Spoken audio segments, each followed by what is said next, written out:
Hello students, we are learn about vegetation, but now our previous video we are learn about Democratic Republic of the Congo. And there is location, land and water bodies and climate. Now today is vegetation. Today's we are learn about vegetation. कि vegetation होती क्या है। Vegetation का मतलब होता है वनस्पतियाँ। The DRC is rich in vegetation. DRC का मतलब है democratic republic of the Congo. ठीक है बेटा, इसका मीनिंग मैंने फिर से रिवाइज करवा दिया आपको। इज रिच इन वेजिटेशन, ये जो है वनस्पतियों से भरपूर है। The trees here are tall and form a thick canopy, यानी इसकी जो यहाँ की ये कह रहा है कि यहाँ के जो वृक्ष है वो बहुत लंबे हैं और मोटी छतरी वाले हैं। मतलब जो घने हैं, जो पूरी तरह से घिरे हुए हैं। देखो यहाँ दिख रहे हैं ना, जैसे देखो कैसे बने हुए हैं ऊपर से, तो इसको बोले मोटी छतरी वाले हैं। एट द टॉप, इनका टॉप मोटी छतरी का बना है। Even sunlight can not penetrate through it, यानी ये इनके अंदर से सूर्य का प्रकाश भी आर पार नहीं जा सकता। इनसे नीचे सूर्य का प्रकाश नहीं जा सकता, वहाँ भी बिल्कुल छाया छाया रहती है। There is thick undergrowth of shrubs and herbs. ये कह रहे हैं कि यहाँ की जो मोटी जो झाड़ियाँ हैं वो झाड़ियाँ पूरी तरह से फैली हुई है। Most of the trees have creepers growing around them, यानी कि ज़्यादातर यहाँ के जो पेड़ हैं वो लताओं से भरे हुए हैं चारों ओर से। The trees include mahogany, ebony, redwood, rosewood, rubber and bamboo. यानी यहाँ के जो वृक्ष है उसमें क्या क्या शामिल है। एक तो सबसे पहले बोल रखा है इन्होंने मैगोनी, ये भी एक पेड़ का नाम है। एम्बोनी भी एक पौधे का नाम जिसका नाम है अबनसू लाल रंग का होता है। रेड वुड होता है रक्तरूद है नाम इसका। रोज वुड का मतलब होता है शीशम का पेड़। फिर नेक्स्ट है रबड़, जिसमें रबड़ है। बम्बू का मतलब बांस, इनके नाम है ये। फिर ऑल ट्रीज, सारे के सारे जो वृक्ष हैं, do not shade there leaves at the same time, एक ही टाइम पर सारे अपने पत्ते नहीं गिराते हैं। थस इस प्रकार the forest look green through out the year, पूरे साल ये क्या होता है, हरियाला हरा भरा दिखाई देता है। And hence are called the tropical evergreen forest, इसलिए इसका नाम क्या रखा गया है, उष्ण कटिबंधीय सदाबहार जंगल, क्योंकि ये हमेशा ही ग्रीन ग्रीन ही नज़र आता है। नेक्स्ट हमारे पास क्या है, वाइल्ड लाइफ का मीनिंग क्या है। The forest of the DRC are rich in wildlife animals such as gorilla, यहाँ के जो जीव जंतु हैं उनकी लाइफ कैसी है, वो भी क्या काफ़ी भरपूर है। जैसे एनिमल्स के नाम बताए गए हैं, सच एज गोरिल्ला का नाम बताया गया, लॉयन शेर। हियंस का मतलब होता है लकड़बग्गा। अगला क्या है, हिपोपोटेमस, इसका मतलब होता है दरियाई घोड़ा। फिर आगे है रियनोकर्स, गेंडा होता है। एलिफेंट हाथी, स्नेक सांप एंड क्रोकोडाइल मगरमच्छ आर फाउंड हेयर, यहाँ पे मिलते हैं। A wild variety of birds, यहाँ पे पक्षियों की भी बहुत अधिक मात्रा में वैरायटी मिलती है। Such as pelicans, ducks, eagles and owls. Pelicans का मतलब है बड़ा पक्षी, जो जिसका नाम होता है, बहुत बड़ा पक्षी होता है जिसका नाम होता है जला सिंह। डक आप सबको ही पता होगा, बतख। ईगल्स बाघ एंड ओवल उल्लू are also found in these forest, इस जंगल में मिलते हैं। Due to a great way diversity in wildlife, यहाँ के जो जंगली जीवन है उसमें काफ़ी विविधता पाई जाती है। The DRC is also called the natural zoo of the world, DRC जो है वो क्या है, संसार का प्राकृतिक जंगल कहलाता है।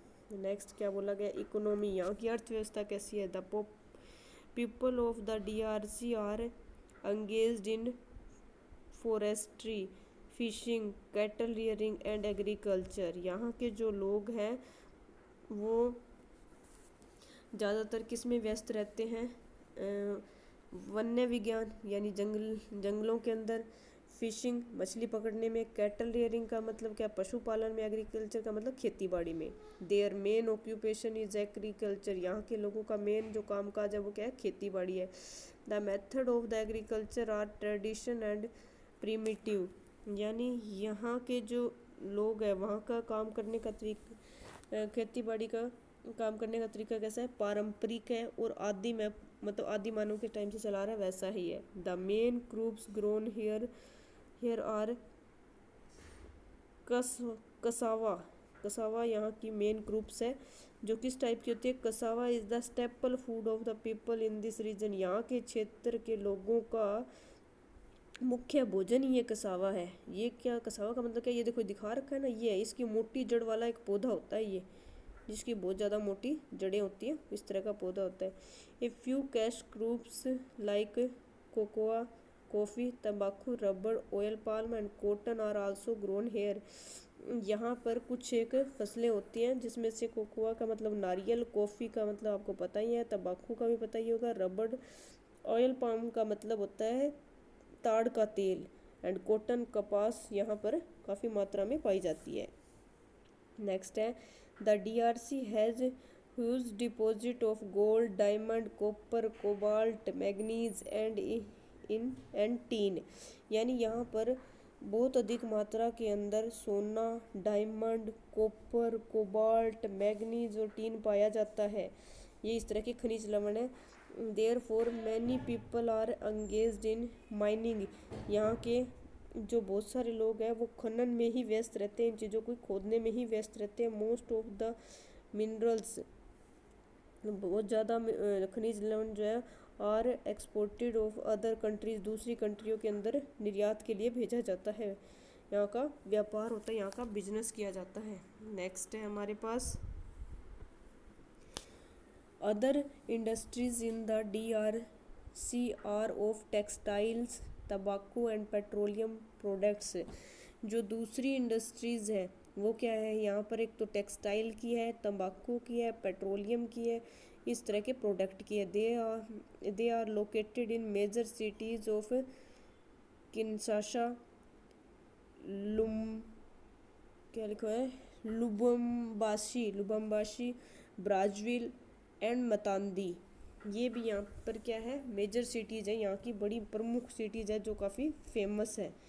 फिर इसके बाद क्या बोला गया है इसमें, transport, it is difficult to build roads and railways on land with such dense forest, therefore only some parts of the country have roads and railways, यहाँ पे क्या है, यहाँ पर मतलब रोड और जो रेलवे है वो बहुत कम है यहाँ पर भूमि, यहाँ की भूमि पर, क्योंकि सारे क्या है जंगलों से घिरा हुआ है ये एरिया, इस वजह से only some part of the country have roads and railways, इसलिए पृथ्वी के कुछ ही पार्ट पर ही क्या है रोड और रेलवे चलती है। हाउएवर, परंतु the country has a good network of reverse, परंतु यह देश जो है नदियों के थ्रू एक अच्छा क्या है, अच्छा वो बनाता है, मतलब नेटवर्क है यहाँ पे नदियों के थ्रू या नदियों से अपना व्यापार करने का एक अच्छा नेटवर्क है इनके पास। Thus making water the chief mode of transport, ये कह रहे हैं इस प्रकार से जो परिवहन का जो main, the chief mode of transport का मतलब परिवहन का प्रमुख साधन है यहाँ पर इनकी नदियाँ। Air transport is also very efficient in this region, इस क्षेत्र के अंदर जो जहाज परिवहन है यानी कि जो हवाई परिवहन है वो काफ़ी सक्षम है। नेक्स्ट आ जाता है हमारे पास यहाँ पर लाइफ ऑफ द पीपल, यहाँ के लोगों की लाइफ कैसी है, हमारे पास यहाँ के जो लोग हैं वहाँ की लाइफ कैसी है, तो वो बताई गई है। The DRC is thinly populated, यानी कि काफ़ी कम आबादी वाला है। Most of the people of the DRC live in the rural areas, यहाँ पर ज़्यादातर लोग गांव में रहते हैं। Majority of the population belong to the Bantu tribes, यहाँ के ज़्यादातर लोग जो है क्या है बंटू जनजाति के। The Bantu people are tall and heavy curly hair, यहाँ के जो लोग हैं बंटू जनजाति के वो काफ़ी लंबे होते हैं जैसे कि ये दिख रहे हैं, और इनके हेयर कैसे होते हैं, करली होते हैं, घुंघराले बालों वाले होते हैं। नेक्स्ट है deep in the forest of the DRC live many groups of pygmies, यानी कि यहाँ के जो घने जंगलों में, DRC के यहाँ के घने जंगलों में कई तरह के समूह होते हैं, जिसमें से पिग्मी, बम्बूती एंड मम्बूती। एक ग्रुप ऑफ पिग्मीज, जो क्या है, पिग्मियों के ग्रुप है, is one of the most primitive tribes in the world, जो क्या है, ज़्यादातर आदिम जनजातियों के, इस संसार की आदिम जनजातियां हैं। These people are very short in height, ये लोग हाइट में काफ़ी छोटे होते हैं। कौन सी? पिग्मी जनजाति, बम्बूती और मैबूती के क्या है, छोटी हाइट के होते हैं, बट बंटू जाति के हैं, वो क्या है, काफ़ी लंबे होते हैं। They are good hunters and still lead a nomadic, ये काफ़ी अच्छे शिकारी भी होते हैं। And till lead of a nomadic, इनको ये नोमादिक यानी कि जिसको मतलब इधर से उधर बंजारा टाइप की लाइफ जीते हैं। नेक्स्ट क्या है, like most of the countries of Asia and Africa, ज़्यादातर लोगों की, यहाँ के जो एशिया और अफ्रीका के लोग जो हैं,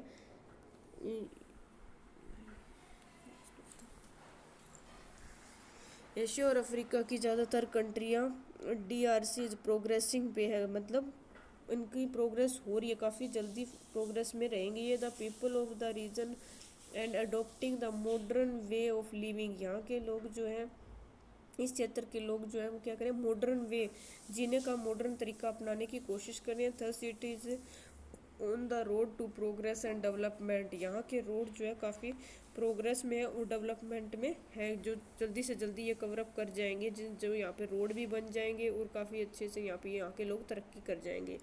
बेटा ये अच्छे से आप लोगों को रीड करना है, क्योंकि आपको पता है जब मैं टेस्ट लेती हूँ तो मैं आप लोगों को क्वेश्चन बीच में से पूछती हूँ, तो प्लीज़ स्टूडेंट्स आप लोग इसको अच्छे से रीड करिए, इस लेसन को। Thank you and have a nice